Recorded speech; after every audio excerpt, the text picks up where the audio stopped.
Good morning, everyone. What is journal? It is a book in which transaction is recorded in chronological order as and when take place. Journal वो accounting book होता है जिसमें transaction को chronological order में हम record करते हैं। Means transaction जिस आर्डर में होता है उसी आर्डर में हम जर्नल में ट्रांजैक्शन को रिकॉर्ड करते हैं। अब जर्नल से रिलेटेड कुछ इम्पॉर्टेंट अकाउंटिंग टर्म को देखते हैं। तो सबसे पहला है book of original entry. Since journal में बिजनेस ट्रांजैक्शन को for the first time record किया जाता है, इसलिए हम जर्नल को बुक ऑफ ओरिजिनल एंट्री भी बोलते हैं। अब दूसरा टर्म है journalising. The process by which business transaction are recorded in journal is called journalising. उसके बाद थर्ड है जर्नल एंट्री।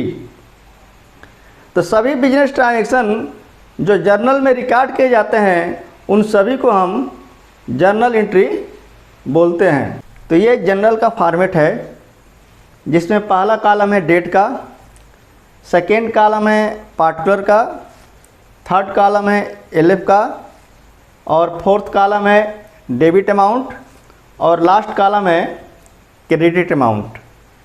तो हम डेट वाले कॉलम में हम ट्रांजैक्शन का डेट लिखते हैं। मीन्स जिस डेट को ट्रांजैक्शन होता है वो डेट हम डेट के कॉलम में लिखते हैं। उसके बाद पार्टिकुलर के कॉलम में कॉलम के लेफ्ट हैंड साइड से सबसे ऊपर हम वो अकाउंट लिखते हैं जिस अकाउंट को हमें डेबिट करना होता है।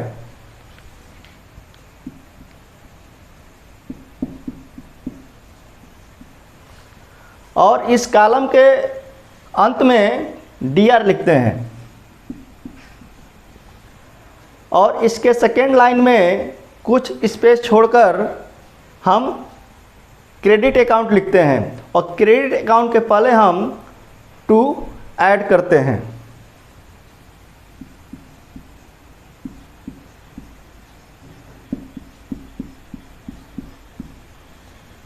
उसके बाद पार्टिकुलर के थर्ड लाइन में हम एवरी ट्रांजैक्शन का ब्रीफ डिस्क्रिप्शन लिखते हैं जिसको हम नरेशन बोलते हैं। हम इसके बाद एलएफ पे आते हैं।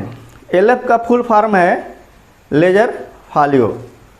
तो एलएफ में लेजर के हम उस पेज का नंबर लिखते हैं जिस पेज पे हम डेबिट अकाउंट को पोस्ट करते हैं। उसके बाद लेजर के जिस पेज नंबर पे क्रेडिट अकाउंट को पोस्ट करते हैं उसके सामने हम लेजर के उस पेज का नंबर लिखते हैं। इसके बाद हमारा नेक्स्ट कॉलम आता है डेबिट अमाउंट।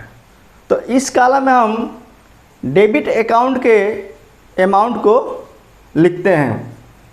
उसके बाद आता है हमारा क्रेडिट अमाउंट। तो इस कॉलम में हम क्रेडिट अकाउंट के अमाउंट को लिखते हैं। और दूसरी बात, एलएफ कॉलम में लेजर के पेज का नंबर उस समय लिखते हैं जब हम डेबिट अकाउंट और क्रेडिट अकाउंट को लेजर में पोस्ट करते हैं। ट्रांजैक्शन को जर्नल में रिकॉर्ड करते समय एलएफ के कॉलम में हम लेजर के पेज नंबर को नहीं लिखते हैं। तो अब हम rules of debit and credit के बारे में पढ़ेंगे। तो for the purpose of recording business transaction in journal account is categorised in 5 category. Account को 5 टाइप में डिवाइड किया गया है। पहला है कैपिटल, सेकेंड है एसेट, थर्ड है लायबिलिटी, फोर्थ है इनकम और फिफ्थ है एक्सपेंसेस। तो जब भी एसेट एंड एक्सपेंस इंक्रीज होता है तो उसको हम डेबिट करते हैं। और जब भी एसेट एंड एक्सपेंसेस डिक्रीज होता है तो उसको हम क्रेडिट करते हैं। इसी तरह जब कैपिटल, लायबिलिटी एंड इनकम जब इंक्रीज होता है तो इसको हम क्रेडिट करते हैं, और कैपिटल, लायबिलिटी एंड इनकम जब डिक्रीज होता है तो उसको हम डेबिट करते हैं। ये rules of debit and credit बहुत ज़्यादा इम्पोर्टेंट है, क्योंकि ये अकाउंटिंग का फर्स्ट स्टेप है। अगर यहाँ पर किसी भी प्रकार की गलती हो जाती है तो हमारा पूरा अकाउंटिंग इन्फॉर्मेशन गलत हो जाएगा। अब हम स्टेप ऑफ जर्नलाइजिंग के विषय में पढ़ेंगे। तो किसी भी ट्रांजैक्शन को जर्नल में एंट्री करने से पहले हम उसका एनालिसिस करते हैं। तो जब हम इस ट्रांजैक्शन का एनालिसिस करते हैं तो पाते हैं ये ट्रांजैक्शन 20 जुलाई को हुआ है। तो सबसे पहले काम क्या करते हैं कि जर्नल में डेट के कॉलम में हम डेट को, ट्रांजैक्शन के डेट को लिख देते हैं। अब जर्नल एंट्री का जो सेकेंड स्टेप है उसमें हम इस ट्रांजैक्शन का एनालिसिस करते हैं। इस एनालिसिस में हमें ये मालूम करना है इस ट्रांजैक्शन में कौन कौन से अकाउंट इन्वॉल्व है। जैसे कि लिखा है कि furniture purchase for ₹50,000 for cash.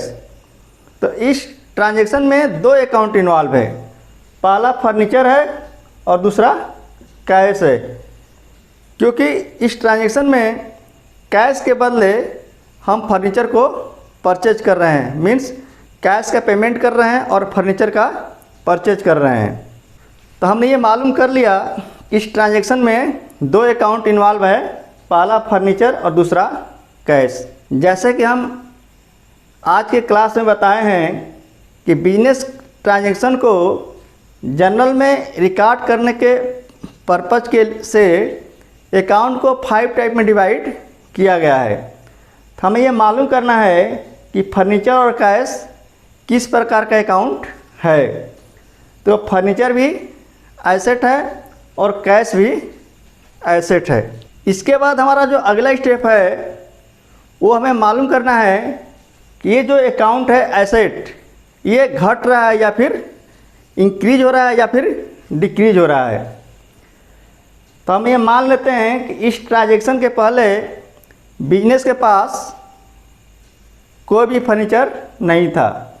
तो इस ट्रांजैक्शन के पास, बिजनेस के पास 50,000 का फर्नीचर इंक्रीज हो जा रहा है, और इस ट्रांजैक्शन के पहले बिजनेस के पास 1 लाख रुपये कैश था, और उसने क्या किया है कि फर्नीचर परचेज करने के लिए 50,000 कैश का पेमेंट किया है। तो इस ट्रांजैक्शन के बाद बिजनेस के पास केवल 50,000 कैश शेष रह गया है। तो इस ट्रांजैक्शन के कारण बिजनेस का कैश डिक्रीज हो रहा है।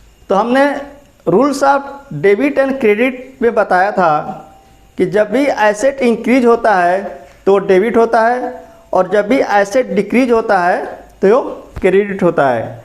तो इस ट्रांजैक्शन में फर्नीचर इंक्रीज हो रहा है जो कि एक एसेट है, तो इसको हम डेबिट करेंगे, और कैश जो कि ये भी एक एसेट है, और इस ट्रांजैक्शन के कारण कैश हमारा डिक्रीज हो रहा है, इसलिए हम कैश को क्रेडिट करेंगे।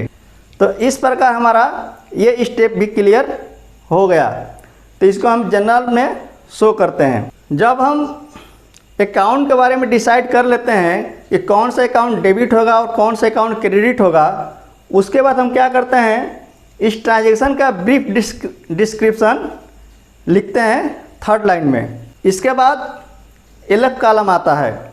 तो एलएफ कॉलम में एंट्री तब करते हैं जब फर्नीचर और कैश को हम लेजर में पोस्टिंग करते हैं। तो अब फिलहाल हम एलएफ कॉलम को ब्लैंक छोड़ देंगे। उसके बाद आता है डेबिट अमाउंट कॉलम। तो इस कॉलम में हम डेबिट अकाउंट के अमाउंट को लिखते हैं। तो इसमें जो डेबिट अकाउंट का अमाउंट है वो 50,000 है। तो हम डेबिट अमाउंट कॉलम में 50,000 लिख देंगे। उसके बाद आता है क्रेडिट अमाउंट कॉलम। तो इस कॉलम में हम क्रेडिट अकाउंट के अमाउंट को लिखते हैं। तो हमारा क्रेडिट अकाउंट का अमाउंट भी 50,000 है। इसके बाद जब एंट्री कंप्लीट हो जाती है, हम डेट से लेकर क्रेडिट अमाउंट तक एक लाइन खींच देते हैं, जो ये शो करता है कि इस ट्रांजैक्शन का एंट्री कंप्लीट हो गया। Please like and share this video, subscribe my channel, press bell icon.